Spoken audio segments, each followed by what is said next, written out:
میں آپ سے سوال کرتی ہوں، ایام فاطمیہ چل رہے ہیں، آپ نے کیوں اس طرح کی روش اختیار نہیں کی؟ ہونا تو یہ چاہیے تھا کہ سیدہ کے شہادت کے ایام میں آپ روز ایک نشست رکھتے اور جناب سیدہ کا گفتگو کرتے، ان کی اہمیت بیان کرتے، تسلسل ان کا تذکرہ کرتے، مگر آپ خاموش نہیں۔ بلکہ میں اس پلیٹ فارم کے توسط سے تمام تر اہل تسنن خواہران اور برادران سے ایک بہت محبت سے سوال کرنا ہے۔ تو ہم سب سے زیادہ رسول عالمین سرور کائنات سے محبت رکھنے والے ہیں، آپ ان کی نالین کو سر کا تاج بناتے ہیں، آپ ان کے شانوں پر پڑی ہوئی کالی کملی کو کعبے سے زیادہ معزز جانتے ہیں، آپ ان کی گیسو پر جان قربان کرنے والے ہیں، آپ ان کی محبت کے دم بھرتے ہیں، آپ اپنی خوشی غمی سے زیادہ رسول کی ولادت کو سیلیبریٹ کرتے ہیں، آپ صحابہ سے محبت رکھتے ہیں رسول کی نسبت سے، آپ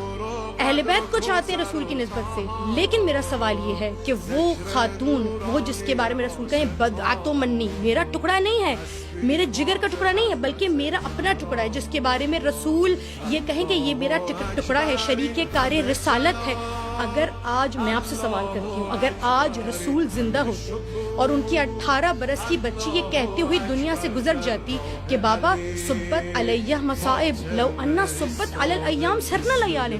بابا یہ جو مصیبتیں مجھ پر پڑ رہی ہیں آپ دیکھ رہے ہیں، اگر یہ دن پر پڑتی تو وہ سیاہ رات پہ تبدیل ہو جاتے۔ آپ قتل بھول جائیں، آپ فدق بھول جائیں، آپ ہر شے بھول جائیں۔ میں سوال کرنا چاہتی ہوں، اور یہ اگر آپ تعقل کر سکتے ہیں، تفکر کر سکتے ہیں، تدبر کر سکتے ہیں،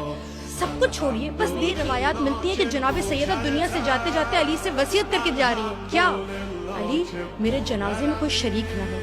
یا علی میرے جنازے کو رات کی تاریکی میں اٹھایا جائے۔ یقیناً آپ سوال کریں گے ہاں وہ شاید حجاب کی وجہ سے کچھ حجاب کے ظاہراً ایسا ہی ہے، یقیناً کہ تو پھر جناب سلمان فارسی کیوں شامل ہے؟ کیا وہ محرم میں شامل ہے؟ جناب ابو ذر کیوں شامل ہے؟ جو لوگ شامل ہیں وہ کیوں شامل ہیں؟ حقیقتاً مسئلہ محرم یا نامحرم کا نہیں ہے، مسئلہ ناراضگی کا ہے، کوئی تو ہے، چلے چھوڑیے، میں اپنی جانب سے آپ کو لقمہ نہیں دیتی، الفاظ نہیں دیتی، آپ جائیے معلوم کوئی فرد یہ کہتے ہوئے دنیا سے چلا جائے نا کہ میرے جنازے میں کوئی شریک نہ ہو،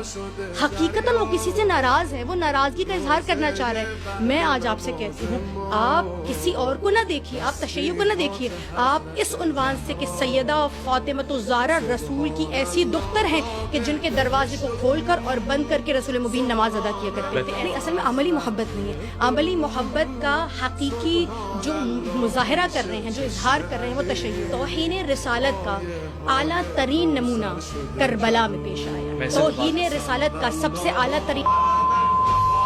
توہین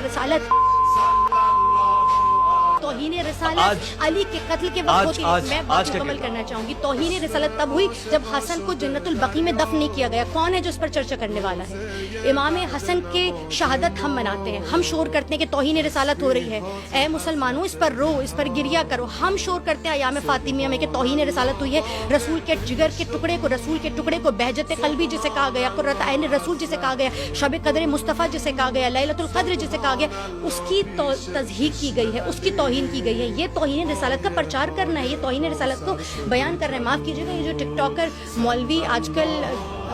مثلاً باہر نکل آئے یا توہین رسالت کا کے نام سے پرچار کرتے ہیں، یہ کہتے ہیں کہ ہم توہین رسالت کے خلاف ہیں، یہ کہنے سے نہیں ہو جاتا۔